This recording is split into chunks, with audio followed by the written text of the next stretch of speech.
केंद्र सरकार द्वारा उत्तर प्रदेश में बुखार, खांसी और सीने की जकड़न से जुड़ी 14 दवाओं की बिक्री और खरीद पर 2 जून से रोक लगा दी गई है। आपको बता दें कि यह फैसला स्वास्थ्य एवं परिवार कल्याण मंत्रालय के नोटिफिकेशन के बाद लिया गया है, जिसको लेकर के यूपी के दवा व्यापारी सरकार के इस फैसले से नाखुश दिख रहे हैं। जिसके चलते आज दिनांक 10 जून 2023 को कानपुर के मॉल रोड स्थित पंडित होटल में उत्तर प्रदेश के दवा व्यापारियों की संस्था chemist and druggist federation Uttar Pradesh की जिला इकाई कानपुर केमिस्ट वेलफेयर एसोसिएशन के तत्वाधान में एक बैठक का आयोजन किया गया। इस बैठक में दवा व्यापारियों की संस्थान के प्रदेश महासचिव सुरेश गुप्ता ने पत्रकारों से वार्ता करते हुए कहा कि जिन दवाओं को केंद्र सरकार द्वारा प्रतिबंधित करते हुए उनकी बिक्री पर रोक लगाई गई है, उसके लिए केंद्र सरकार को दवा व्यापारियों को थोड़ा समय देना चाहिए था। सुरेश गुप्ता ने केंद्र सरकार से सवाल करते हुए कहा कि लगभग 25 से 30 हज़ार करोड़ की इन दवाओं का स्टॉक देश के दवा व्यापारियों के पास में है। सरकार द्वारा अचानक इन दवाओं पर प्रतिबंध लगाने से देश के दवा व्यापारियों का जो भारी नुकसान हुआ है, इसकी जिम्मेदारी आखिर किसकी है। उन्होंने कहा कि यह नुकसान सिर्फ दवा व्यापारियों का नहीं है, बल्कि यह राष्ट्र का नुकसान है। आगे उन्होंने यह भी कहा कि कल तक जो दवाएं अमृत के समान थी, अचानक आदेश आने के बाद जहर कैसे हो गई। इन दवाओं को डॉक्टर कल तक अपने पर्चे में लिख भी रहे थे और मरीजों को लाभ भी हो रहा था, जिसका केंद्र सरकार द्वारा कोई स्पष्टीकरण भी नहीं दिया गया। उन्होंने कहा कि इस प्रकरण से विभागीय अफसरशाही हावी हो रही है तथा प्रदेश भर के दवा व्यापारियों का खाद्य सुरक्षा एवं औषधि प्रशासन विभाग के अधिकारियों द्वारा दोहन तथा शोषण हो रहा है। उन्होंने सरकार को चेताते हुए कहा कि यदि ऐसी ही शोषणकारी स्थिति बनी रही तो संपूर्ण उत्तर प्रदेश के दवा व्यापारी अपनी दुकानों को बंद करके सड़कों पर उतरेंगे और इस दवा व्यापारी विरोधी कृत्य का विरोध करेंगे। आगे उन्होंने सरकार से नाराजगी जाहिर करते हुए कहा कि दिन प्रतिदिन केंद्र सरकार द्वारा जारी आदेशों से व्यापारी परेशान है और दवा व्यापार की स्थिति दिन प्रतिदिन दयनीय होती जा रही है। वहीं आज की इस बैठक में मुख्य रूप से संस्था के अध्यक्ष अजय जायसवाल, महामंत्री शिव कुमार गुप्ता, संगठन मंत्री धर्मेश सिंह, ब्रजेश मल्होत्रा, विजय गुप्ता, राजीव मल्होत्रा, मयंक जायसवाल, यश जायसवाल, गुलजार अहमद, सुरेंद्र जायसवाल, ज्ञानवीर निगम आदि लोग उपस्थित हुए।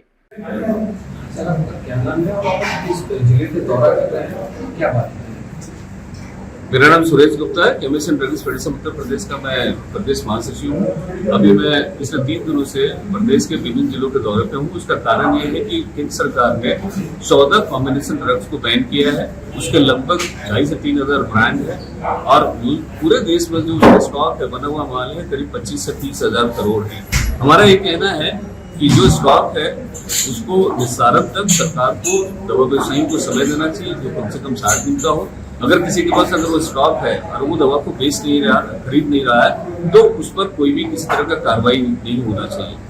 दूसरी बात ये है कि हमारा ये भी कहना है कि अगर आगे भी भविष्य में कोई दवा अगर बैन की जाती है तो उसका कोई ना कोई प्रोसीजर और किया जाना चाहिए। उसका निर्माण कम से कम 6 महीने पहले बंद कर देना चाहिए और जो उसका स्टॉक है वो स्वतः ही खत्म हो जाएगा। इन दवाओं को जो बैन किया गया है, अभी तक सरकार ने इसका कोई भी कारण नहीं बताया क्यों बैन किया गया है और दवा व्यवसायियों का उत्पीड़न किया जा रहा है। अगर ये उत्पीड़न बंद नहीं हुआ तो हम इसके खिलाफ आंदोलन करेंगे। ये आंदोलन प्रदेश स्तर पर भी हो सकता है, देश स्तर पर भी हो सकता है।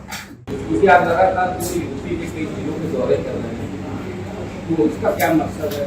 क्या सरकार की कोई ऐसी नई गाइडलाइन आने वाली है जो आप दवा व्यापारियों तक पहुंचा रहे हैं या कुछ और?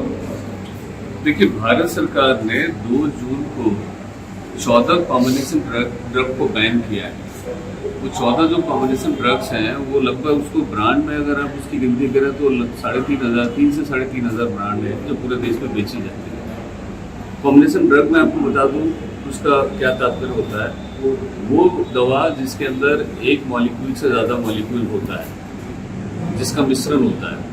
और ये दवाएं आज से नहीं बेची जा रही थी, ये दवाएं 30-35 साल से बेची जा रही थी। जिसमें कई सारे कफ सिरप है, पैरासीटामोल बुखार की जैसे दवाई होती है वो कॉम्बिनेशन में, उसके साथ नेबुसलाइड है, कोडिन सिरप है जिसके साथ जो है क्लोरोफेनेमिन जो है, जो टीबी के मरीज हैं जिनको खांसते खांसते दम फूलने लगता है, ऐसी दवाएं हैं।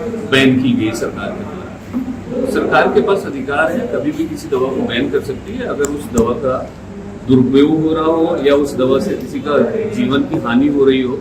हमें इस पर कोई आपत्ति नहीं है। हमें आपत्ति इस बात की है कि ये 2 जून को इसको बैन किया गया और ये दवाओं का पूरे देश में जो स्टॉक है लगभग 25 से 30 हजार करोड़ का है। और जो 25 से 30 हजार करोड़ की जो दवाएं पूरे देश में बनी हुई है, कुछ दवा कंपनियों के पास है, कुछ हमारे दवा व्यापारियों के पास है, उन सारी दवाओं को एकत्र करके उसको पूरी तरह से नष्ट किया जाना है दवा के कानून के मुताबिक। 2 जून को उन्होंने नोटिफिकेशन निकाला, उससे पहले कोई इसकी जानकारी नहीं थी, कोई सूचना नहीं थी। हमारा ये कहना है कि 1 जून तक वो दवा अमृत थी, 2 जून के बाद वो जहर हो गया और उस जहर को ना हम बेच सकते हैं ना हमें बेचने की अनुमति है। हमारा सबसे पहली तो हमारी मांग ये है कि आज कुछ अधिकारी दुकानों पर जा रहे हैं और जाकर ये कह रहे हैं कि अगर उन दवाओं का स्टॉक आपकी दुकान पे अगर है तो उसको तुरंत वापस करो, अन्यथा आपके ऊपर कार्रवाई करेंगे। अभी मैं 3 दिन से लगातार दौरे पर हूँ, करीब 14 जिलों का दौरा कर चुका हूँ। कल मैंने सुबह सीतापुर और हरदोई का दौरा करते हुए लखनऊ आया। रात को लखनऊ में मैंने अपने लोगों की मीटिंग ली, प्रेस बाइट दिया और आपके सामने अभी मैं उन्नाव करता हुआ अभी कानपुर में हूँ। हमारा ये कहना है कि कोई भी दवा अगर उसको प्रतिबंधित की जाती है, बैन की जाती है, तो उसको नष्ट करने के अलावा कोई दूसरा रास्ता नहीं होता। ये 25 से 30 हजार करोड़ जो है नुकसान हुआ, ये राष्ट्रीय संपत्ति का नुकसान है, क्योंकि दवा कहीं उपयोग में नहीं लाई जा सकती। कोई भी दवा अगर बैन किया जाए तो उसको उसका एक प्रोसीजर अपनाना चाहिए, जो हमने पहले भी भारत सरकार को कहा था कि अब 6 महीने पहले उसका निर्माण बंद करा दें, 6 महीने तक आप वेट करें। अगर दवा का स्टॉक अगर पूरे देश में है तो स्वतः ही वो दवाएं अपने आप खत्म हो जाएंगी, क्योंकि ये दवा जहर नहीं है। अभी तक भारत सरकार ने कोई भी कारण नहीं बताया कि क्यों इन दवाओं को बैन किया गया। दूसरी बात कि हमारी मांग है कि कम से कम 60 दिन का समय दिया जाना चाहिए दवा व्यापारियों को, पूरे देश के दवा व्यापारियों को, और खासकर उत्तर प्रदेश, क्योंकि पूरे देश में जो दवा बेची जाती है उसका सबसे ज्यादा परसेंटेज उत्तर प्रदेश में है। लगभग 2,86,000 करोड़ का सालाना जो दवाओं का कारोबार देश में होता है, उसका लगभग 16% जो है उत्तर प्रदेश में दवाओं की खपत होती है। ये इतना बड़ा बाजार है, इतना बड़ा स्टॉक उत्तर प्रदेश में है, और FDA के अधिकारी जाकर कह रहे हैं कि आप मुझे उसकी सूची दो कि कितनी दवा आपके पास रखी हुई है। हम बेचना और खरीदना तो हमने बंद कर दिया है, मगर अगर वो दवा अगर हमारे पास है तो हम उसका निस्तारण भी नहीं कर सकते, उसको नष्ट भी नहीं कर सकते। वो हमारे अधिकार क्षेत्र से बाहर की बात है। कानून के मुताबिक उसको नष्ट भी दवा कंपनी ही करेगी। अब उसको वापस बेचना कोई 1-2 दिन या हफ्ते 10 दिन का काम नहीं है, उसका पूरा प्रोसीजर है। हमारा उसके अंदर पैसा लगा हुआ, हमारा पेडअप स्टॉक है, तो 60 दिन का कम से कम सरकार को समय देना चाहिए। अगर किसी के पास तो दवा है स्टॉक में और अगर वो बेच नहीं रहा है, खरीद नहीं रहा है, तो उसके ऊपर किसी तरह की कोई कार्रवाई नहीं होनी चाहिए। दूसरा हमारा ये कहना है कि हेल्थ केयर सिस्टम में 3 महत्वपूर्ण फैक्टर है। पहला फैक्टर है दवा बनती है जो दवा कंपनियां बनाती है, दूसरा फैक्टर हम लोग हैं जो दवा व्यवसायी जो दवा को बेचते हैं, और तीसरा सबसे इम्पोर्टेंट फैक्टर है जिसमें सरकार की नजर कभी ना जाती है ना उसको वो कहते हैं कुछ, वो है प्रिस्क्राइबर, डॉक्टर। डॉक्टर दवा को लिखता है तो हम दवा को बेच पाते हैं। आज भी वो दवा लिखी जा रही है डॉक्टर के द्वारा, सरकार ने उनको कोई सूचना नहीं दी है या सरकार ने उनको कोई निर्देश नहीं दिया है। जो दवा प्रतिबंधित हो चुकी है उसको डॉक्टर को, मरीज को लिखना ही नहीं चाहिए। अब एक अजीबोगरीब स्थिति हो गई है कि जब डॉक्टर अभी लिख रहा है पैरासीटामोल और निमोसोलाइड जैसा एक कॉमन मेडिसिन जो पिछले 25-30 साल से बेची जा रही है, जो बुखार, सिर दर्द, बदन दर्द में काम आती है, वो जब वो पर्चा लेकर जब दवा की दुकान पर मरीज जा रहा है और हमारा व्यवसायी ये कहता है कि साहब बैन हो चुका, हम आपको दे नहीं सकते, हमारे पास स्टॉक तो है मगर हम दे नहीं सकते और देना हमारे लिए संभव भी नहीं है, तो वो मरीज कहता है कि आप कैसी बात कर रहे हो, डॉक्टर साहब ने लिखा और आप देने से मना कर रहे हो। तो दूसरी दुकान पे जा रहा, तीसरी दुकान पे जा रहा, जब तीनों जगह ये बात उसको सुनने को मिलती है तो वो दुकानदार से लड़ने झगड़ने लगता है। तो मरीज की भी प्रॉपर काउंसलिंग नहीं है, डॉक्टर जो है वो इस बात को न समझने को तैयार है न मानने को तैयार है, या सरकार उनको पूरी सूचना नहीं दे रही है। हमारा ये कहना है कि तीनों फैक्टर को सरकार के द्वारा प्रॉपर सूचना दिया जाना चाहिए। सिर्फ दवा व्यवसायियों को जो है उसको बलि का बकरा बनाया जाता है, उसको धमकी दी जाती है, उसका उत्पीड़न किया जाता है, उसका शोषण किया जाता है। हम इसके खिलाफ हैं, और अगर किसी भी व्यापारी का अगर इस सिर्फ स्टॉक के ऊपर अगर कोई शोषण दोहन हुआ तो फिर हम सरकार के खिलाफ हम आंदोलन करेंगे, और जरूरत पड़ी तो हम पूरा अनिश्चितता बंद करने के लिए भी तैयार हैं। सर, सरकार ने जो नशीली दवा पर एक नीति बनाई है जिससे जो आम जनमानस है वो उससे प्रभावित है, लगातार दवा व्यापारी यहाँ पुलिस छापेमारी कर रही है, रिकट के अधिकारी छापेमारी कर रहे हैं।